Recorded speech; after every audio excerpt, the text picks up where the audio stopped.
almost full bloom in Kyushu! We are on the west side of Kyushu right now on our way to Nagasaki. We wanted to explore first the museum of the atomic bomb and the part that I was most excited about, which is the Unzen National Park, which is basically hot springs, volcanoes and good hikes. We have pink and white on the cherries. We have red and orange on this beautiful lady. Orange? Orange. Am I drunk now? Hey, you are. Hello everybody, this is Ruben. Welcome back to another episode of Life Number 6, the channel of endless adventure, where we search for places off the grid for most tourists. Let's hop really quick first into this important part of history, before we head out to a less usual spot a couple of hours away from the crowds. As most of you probably know, Nagasaki had one of the most catastrophic events when it comes to war ever recorded on history. It's one of the two locations here in Japan that an atomic bomb was dropped. We learned about this in a school in Europe, but it's always good to hear the story as well from the receiving end. Preparing to feel some hard emotions. Let's see what's up. Visiting the Nagasaki Atomic Bomb Museum hits a little harder than I expected. August 9th, 1945, the second atomic bomb ever used in war was dropped here, instantly killing tens of thousands and leaving generations to carry the scars. Inside of the museum is not just facts and dates. It's shoes, lunch boxes, photographs of lives that were just gone. It's impossible to not feel the weight of what happened, but what moved me the most was how Japan chose to respond.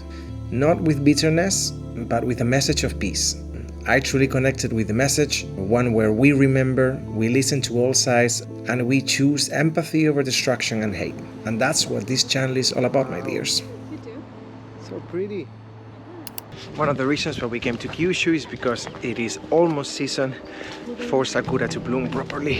Now that we're in Nagasaki, we were checking what was the right spot for us to have a little glimpse of it, and it's the Tateyama Park. It's basically 10 minutes drive from the nuclear bomb museum, and I don't know if we're a few days away for full bloom, but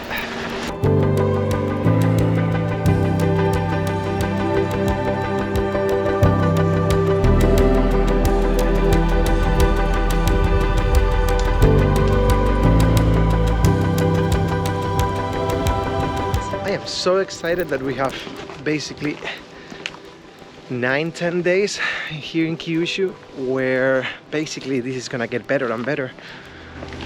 And then we have it when we come back to Tokyo.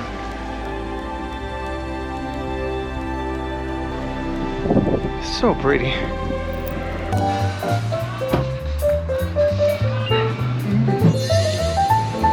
Yeah, this one's different to the one we had last time.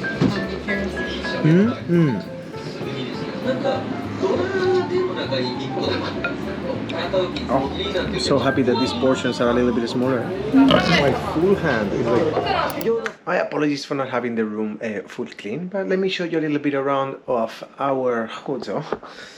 The standard couch, little table, double bed, and our bathroom is fairly big. We have here the little toilet for you to have time and play football if you want to in the new one. Little sink. We have a chunky area here with a bathtub and this. One of the things that that Katrina and I are having loads of joy while talking about it is to realize that even though some of the places are now normal hotels, we can kind of tell by a couple of details that they used to be love hotels. And this, having a speaker in the room here and there, is one of them. Second detail is to have behind the bed all the master lights when it comes to sound, and like all the lights here. Makes you think that at some point you wanted some loud sounds to camouflage. Good, beautiful freezing mornings from Unzen. Look at the little Eskimo. We finally made it to the national park, which was close to 1.5 hour drive from where we were staying in Nagasaki. As today is also a massive driving day, we decided to make it fairly early. We drove all the way up to the Nita Pass and stopped the car in the parking lot.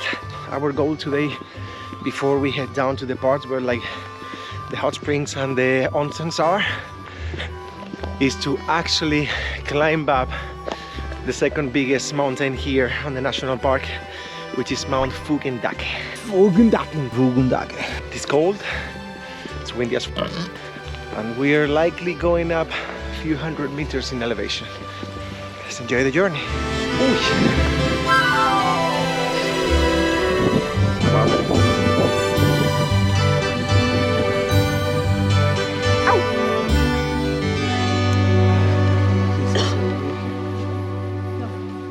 Ready, young lady? Yeah.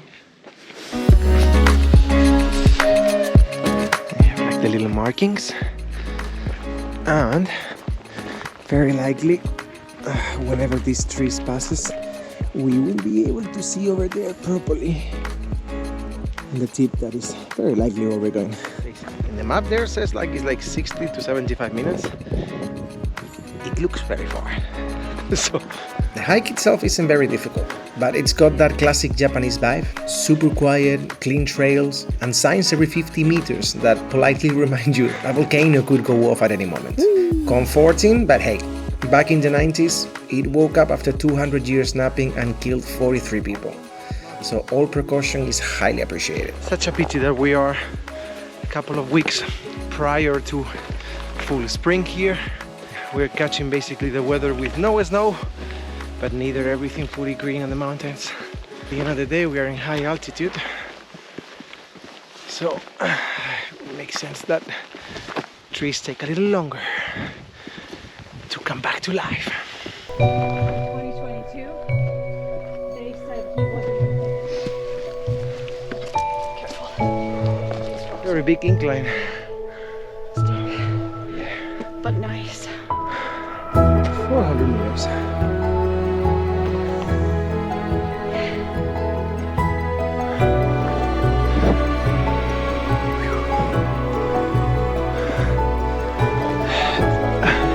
Sumimasen.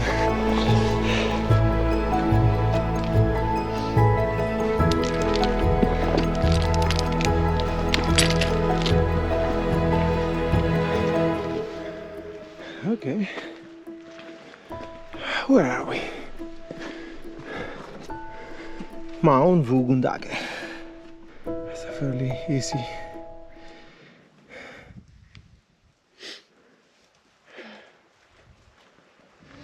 Oh, wow. Beautiful. Wow.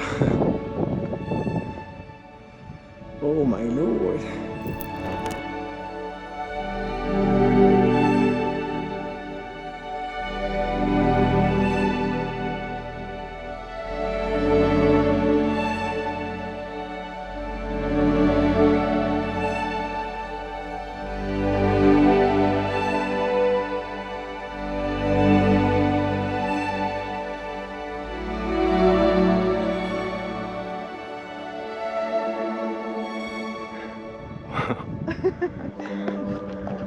This is so cool. Yeah. I am assuming you cannot go there, right? I don't think so. Well, we can check. This is so flipping beautiful. Oh, it feels like we're in the top of the world right now. We're in a very volcanic area, which means that there are quite a few landslides. This was meant to be a loop trail, but an avalanche has blocked some of the passages. So now if you want to access to the other peaks, you have to come back to the parking lot and then take another route. It is still so worth it. The views are so beautiful. Time to calm down.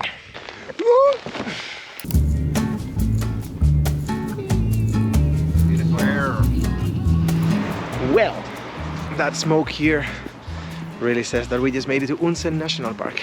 It smells funky. Oof. This is beautiful. The lofty volcano that stands in the middle of Shimabara Peninsula. Mount Unzen. Stop it. I'm really trying to read.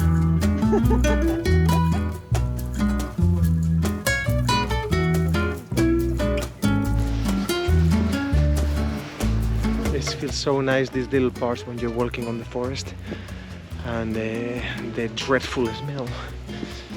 It's not here.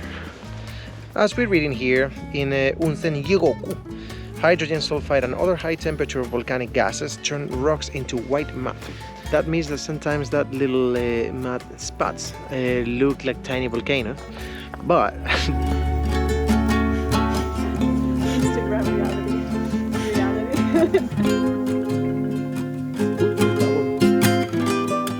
Meh. Touch it. Touch it. Touch it. Touch it. Touch You it. touch it. Oh, nice and warm. Nice little spot over here to see stuff. Oh, yeah, I see. Unzen Jigoku is a hot spring area where sulfur steams shoots out of the ground like the earth is having a meltdown. Locals call it hell, which is the translation of Jigoku, but honestly it's more like a weird spa that smells like eggs farting silently. You know those ones that doesn't sound and smell so bad? Yeah. This is Jigoku, which is jealousy hell, what's that? Apparently this water is good for the settlement of jealousy feelings. I'm jealous of the clean people now. This smells... Is this more like diarrhea? Would you think that? No, this is more farts. Like very, the worst eggy farts of your life times 100.